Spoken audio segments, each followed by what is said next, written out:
Şehit Nizami yolumuz. Şehit Nizami yolumuz. Ahmet'ten Bangladeş'e bir selam. Ahmet'ten Bangladeş'e bir selam. Ahmet'ten Bangladeş'e bir selam.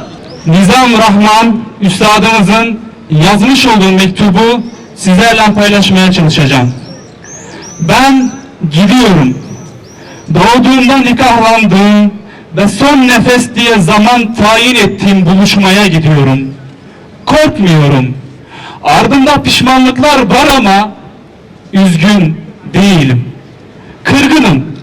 Sözünü unutanlara, kardeşinin elini tutmayanlara, düşeni kaldırmayanlara, Allah için gözyaşlarını sakınanlara, resimlerimizi like için kullanıp gördüklerini yaşanmamış kabul edenlere, zalimin yanında durup mazluma timsah gözyaşları dökenlere, kıyamak kalkmayı kolay zannedip elindekini muhafaza etmek için bahane satanlara, alanlara kırgınım.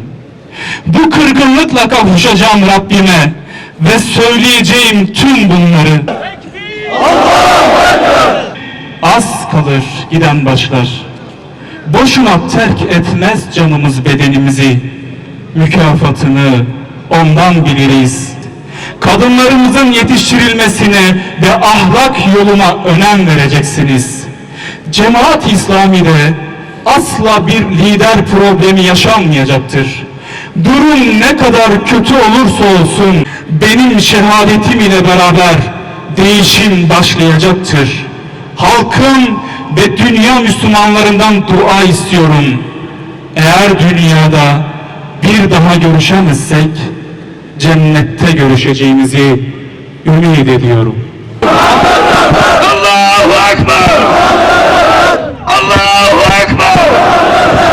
La ilahe illallah. La ilahe illallah. Muhammed Resulullah. Muhammed Resulullah. La ilahe illallah. La ilahe illallah. Muhammed Habibullah. Muhammed Habibullah. Khuda ey Khuda.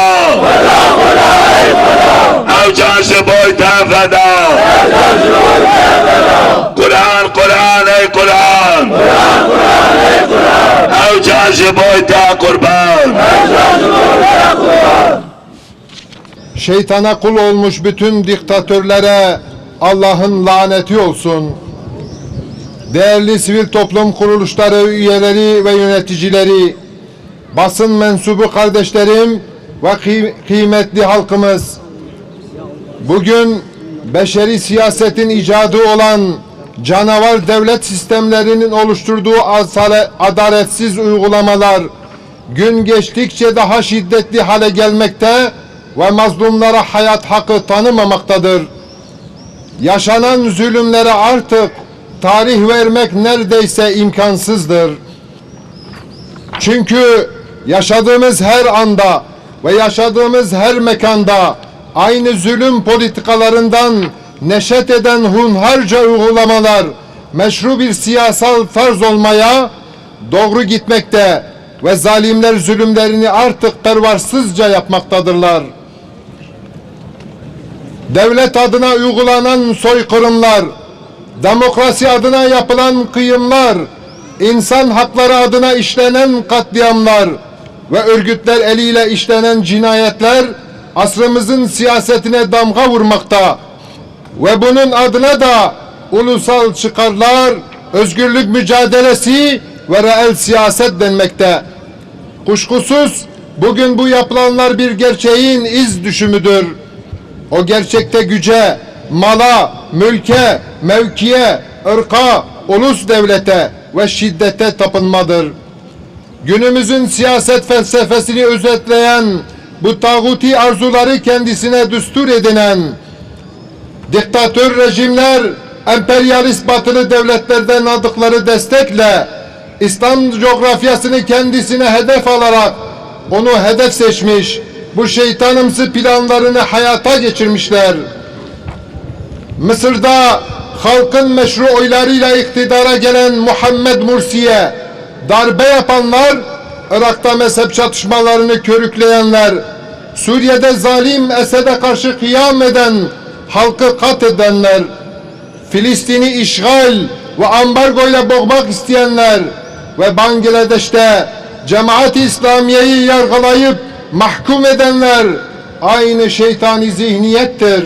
Zalimler için yaşasın cehennem. Zalimler için yaşasın cehennem. Zalimler için yaşasın cehennem. Zalimler için yaşasın cehennem. Biraz yaklaştır hocam ağzına.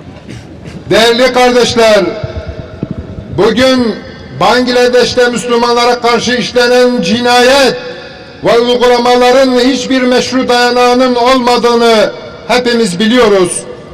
Uyduruk ithamlarla Cemaat-i İslamiye'yi yok etmek isteyenler, Bangladeş zalim hükümetin kuklası olan mahkeme, Cemaat-i İslamiye Partisi liderlerinden olan Mut'i'ur Rahman nizamı hakkında sözüm ona 1971'deki bağımsızlık savaşı sırasında insanlığa karşı suç işlediği gerekçesiyle idam kararı verdi ve Mut'i'ur Rahman nizamı idam edildi. Tekbir!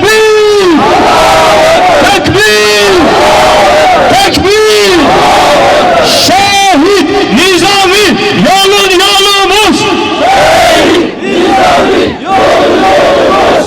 Şehit Nizami yolumuz!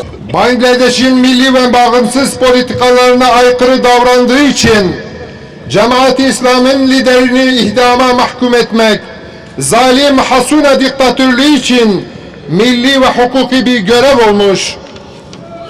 Batı emperyalizmin kuklası Hasuna rejimi daha önce de Cemaat-i İslami Partisi üyesi olan Abdülkelam Azad ve Abdülkadir Mola'yı da idam etmişti.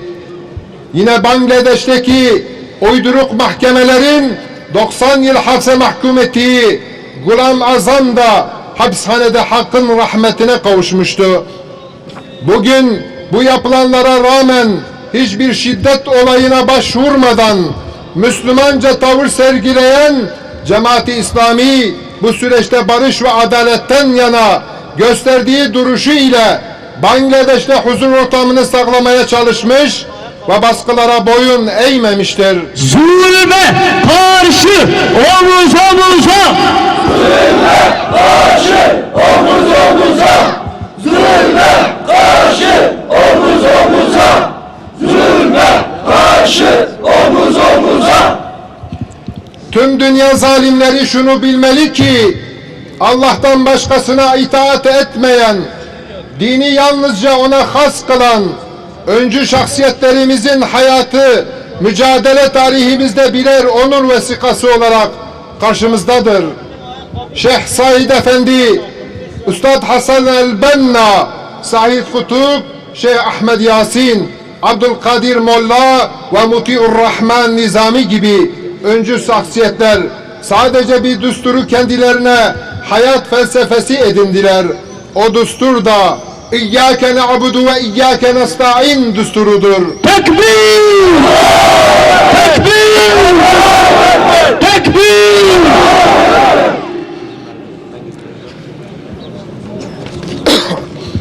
Herkesin bildiği gibi İslami hareket önderlerinin hiçbiri idam sefasına götürülürken zalimden asla af dilememiş ve Rablerine olan sadakatlerine bağlı kalmışlardır. Buradan bir kez daha tüm dünya Müslümanlarına, duyarlı insanlara, azıcık adalet ve insaf sahibi olan devletlere sesleniyoruz. Zalim Bangladeş devletinin insanlığa karşı olan bu uygulamalarının son bulması için harekete geçin. Bu zulümlerin son bulması ve idamların durdurulması için Bangladeş ile ilişkilerinizi gözden geçirin. Aksi halde bu kukla yönetimin cinayetleri devam edecek ve siz de buna seyirci kalıp karşı çıkmadığınız için bu suça ortak olmuş olursunuz. Değerli kardeşler, hepimiz gayet iyi biliyoruz ki Bangladeş halkı ve Cemaat-i İslami mensuplarına yönelik baskı sindirme, yok etme politikaları Bangladeş'e barış getirmeyecektir. Hindistan'ın kuklası olan Bangladeş, ulusal diktatörlüğü bu zulümlerle ayakta kalabileceğine inanıyorsa, elbette bu çok büyük bir yanılgıdır. Çünkü nice Firavunlar, Nemrutlar ve Ebu Cehiller, Şaronlar kahrolup gitmişlerdir. Ve biz inanıyoruz ki gün gelince Hasina, Beşşar, Sisi ve Netanyahu gibi zalimler aynı akibete uğrayıp cehennemi boylayacaklardır. İşte biz de buradan haykırarak diyoruz ki zalimler için yaşasın cehennem, zalim Hasuna için yaşasın cehennem. Diyarbakır İslami STK'lar adına La ilahe illallah. La ilahe illallah. Muhammed Habibullah. Muhammed Habibullah. La ilahe illallah. La ilahe illallah. Muhammed Nebiyullah. Muhammed Nebiyullah.